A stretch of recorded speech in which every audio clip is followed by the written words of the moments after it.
गंवार seed और गंवार गम में El Nino की खबर के बाद हर रोज आस रहती है कि अब भाव बढ़ेंगे, लेकिन ऐसा हो नहीं रहा। कम बारिश की खबर के बाद सबसे बड़े उत्पादक राज्य राजस्थान में गंवार की बुआई पिछले साल की तुलना में जोरदार बढ़ी है। गंवार सीड और गंवार गम के दाम इन दिनों एक रेंज में फंसे हुए हैं, हालांकि भाव टूटे नहीं है। क्या इन भावों में और उछाल आएगा या नहीं, यह जानेंगे जीसीएल के commodity vice president Amit Khare से। मैं हूं कमल शर्मा। अमित जी, आपका स्वागत है मोलतोल में। नमस्कार कमल जी, धन्यवाद।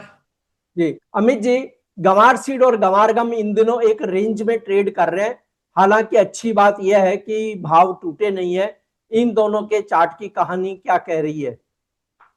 जी कमल जी, बिल्कुल देखा जाए तो एक बहुत ही सीमित दायरे में मार्केट कारोबार कर रहा है। जिस तरीके की मौसम विशेषज्ञों ने इस बार खबर दी थी कि अल नीनो की वजह से बारिश कम होगी, उसका असर भी ग्वार सीड और ग्वार गम की कीमतों में देखने को नहीं मिल रहा है।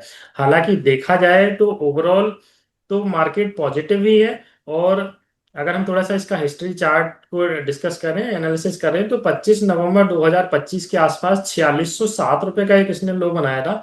उसके बाद एक अच्छी रिकवरी आई, जनवरी के करीब 6212 रुपए का हाई बनाया।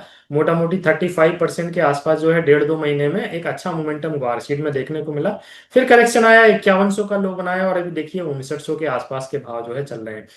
ग्वारगम की ही अगर हम बात करें तो नवंबर 25 में ही लगभग 8251 का इसने एक लो बनाया था। फिर इसकी जर्नी स्टार्ट हुई और ऊपर में इसने हाई बनाया 12014 रुपए का जनवरी में। तो इसने भी लगभग 1.5 महीने में 2 महीने में एक अच्छी रैली दिखाई, लगभग 45 से 46% का अपसाइड का मूवमेंट देखने को मिला। और फिर करेक्शन आया, 9360 का लो बनाया, और अभी देखा जाए तो भाव लगभग 11300 के आसपास कारोबार कर रहे हैं। तो रेंज जो है काफी बड़ी है।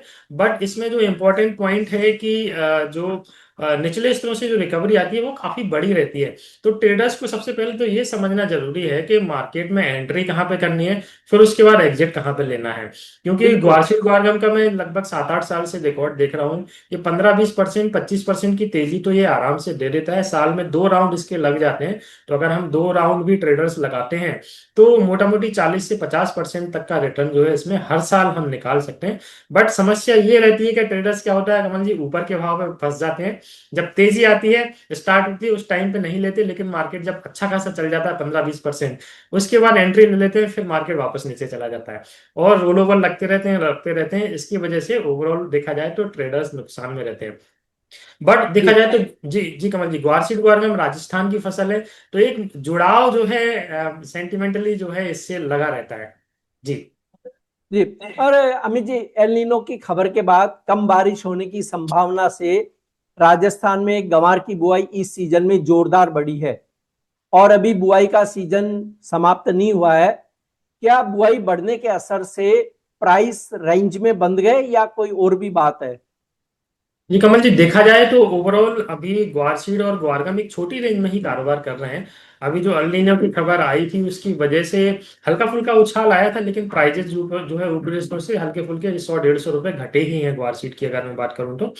बट अभी जो बारिश का अनुमान जो है विशेषज्ञ लगा रहे हैं, इन 10-12 दिनों में एक अच्छी बारिश का अनुमान लगा रहे हैं। अगर ये बारिश हो जाती है तो एक ठीक ठाक सी बिजाई जो है हो सकती है। लेकिन बारिश के बाद जो है मौसम विशेषज्ञों ने कम बारिश का अनुमान जताया है कि ये बारिश है, उसके बाद हो जाएगी, फिर बारिश में एक रुकावट आएगी और एक लंबा गैप जो है देखने को मिल सकता है।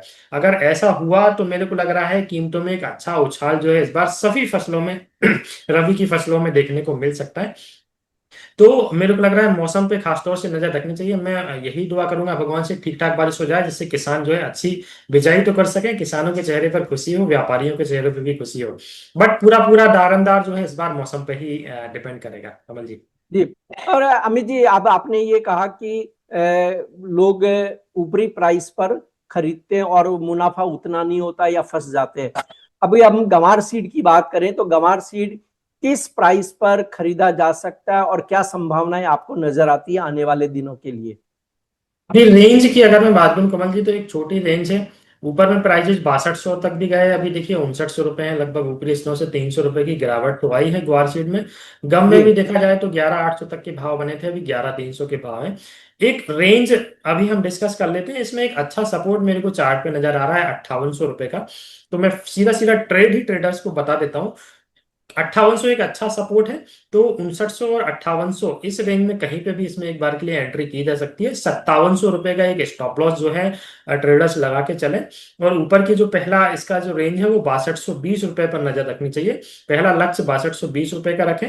6220 के ऊपर अगर प्राइजेस निकलते हैं तो मेरे को लग रहा है 6638 तक के भाव जो है इसमें देखने को मिल सकते हैं। वहीं पे ग्वारगम की अगर मैं बात करूं कमल जी सर, तो 11,000 रुपए इसका एक पहला सपोर्ट मेरे को चार्ट पे नजर आता है। तो कहीं पे भी 11,100 200 इस रेंज में लेके काम कर सकते हैं। नीचे में स्टॉप लॉस 10,500 के नीचे का लगाना है, और ऊपर में लक्ष्य रखना है 12,050 रुपए का। 12,050 के लेवल पे ट्रेडर्स को खासतौर से ध्यान रखनी है, क्योंकि 12,050 का लेवल अगर ये ब्रेक हुआ तो इसमें एक बड़ा मोमेंटम देखने को मिलेगा। मार्केट अगर 12,050 के ऊपर सस्टेन हुआ तो 14,000 से लेकर 14,200 की रेंज इसकी खुल जाएगी। तो ओवरऑल रेंज अगर हम बात करें तो नीचे में 5700 5800 मैक्स टू मैक्स ये ग्वारसीड में मान के चल सकते हैं। 5800 पे एक बार के लिए मेरे को लगा मार्केट रुकना चाहिए, और ऊपर में कहीं ना कहीं 6220, और उसके ऊपर निकलता है तो 6638। ग्वारगम की अगर हम बात करें तो 10,700 800 एक अच्छा सपोर्ट रहेगा। अगर ये होल्ड कर जाता है तो पहला लेवल 12,050, और 12,050 के ऊपर लगभग 14,000 के भाव देखने को मिल सकते हैं। कमल जी।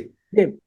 और गंवार सीड गंवार गम की खरीद किसी को करनी है, और आपने जो लेवल बताए उन लेवल पे वो खरीद करता है, तो ये जो आउटलुक है आपका वो कितने समय के लिए कि उतने समय होल्ड करना चाहिए पोजीशन? ये पूरी बरसात का जो है मैंने पूर्वानुमान लगाया है। ओवरऑल जो रेंज दी है 5700 5800 ग्वारसीड, ऊपर में 6200 और 6600। गम का 10 600 500 नीचे, और ऊपर में माना जाए 12,050, और उसके ऊपर लगभग 14,000। ये लगभग सितंबर तक की रेंज है। तो जुलाई अगस्त सितंबर ये 3 महीने तक की रेंज जो है कमल जी ये हो सकती है। जी। और अमित जी, गंवार सीड को वरीयता देनी चाहिए गम को, या इस सीजन में मतलब यानी जो 3 महीने के लिए आपने बात कही उसमें दोनों ही कमोडिटी में कोई ट्रेडर अपना ट्रेड कर सकता है? पहले नंबर पे मैं कमल सर रखूंगा ग्वारगम को, क्योंकि ग्वारगम का स्ट्रक्चर ग्वारसीड के कंपैरिजन में ज्यादा पॉजिटिव नजर आ रहा है। तो परसेंटेज जी वाइज अगर मैं बोलूंगा तो 70% जो है पैसा ग्वारगम में लगाना चाहिए, और 30% पैसा चाहे तो ग्वारसीड में लगा सकते हैं। जी। आपका कोई डिस्क्लेमर अमित जी? जी कमल जी, जो भी ये ट्रेड हमने ग्वारगम के डिस्कस किए हैं उसमें मेरी कोई पर्सनल पोजीशन नहीं है। हमारे यहाँ पे क्लाइंट की पोजीशन इसमें हो सकती है। मोमेंटम बड़ा है तो रिस्क का खासतौर से ध्यान में रखना चाहिए। सबसे पहला जो पॉइंट ध्यान में रखने वाले है वो रिस्क ही है। तो रिस्क को अगर ध्यान में रखते हुए और पार्ट्स में अगर इसमें खरीदारी करते हैं तो मेरे को लग रहा है इस बार ग्वारसीड ग्वारगम में अच्छा मोमेंटम देखने को मिल सकता है। साथ ही साथ इसके ऑप्शंस के ट्रेड भी काफी अच्छे जी वॉल्यूम्स के साथ अभी ट्रेड हो रहे हैं, तो इसमें भी पार्टिसिपेट ट्रेडर्स को करना चाहिए। जी। आपका धन्यवाद, शुक्रिया Amit ji. Thank you. Commodity market में हर मिनट बदलता है मौका। खबर से पहले संकेत चाहिए, मोल तोल मुनाफे की बात। कमोडिटी ट्रेडर्स का स्मार्ट न्यूज ऐप अभी डाउनलोड करें।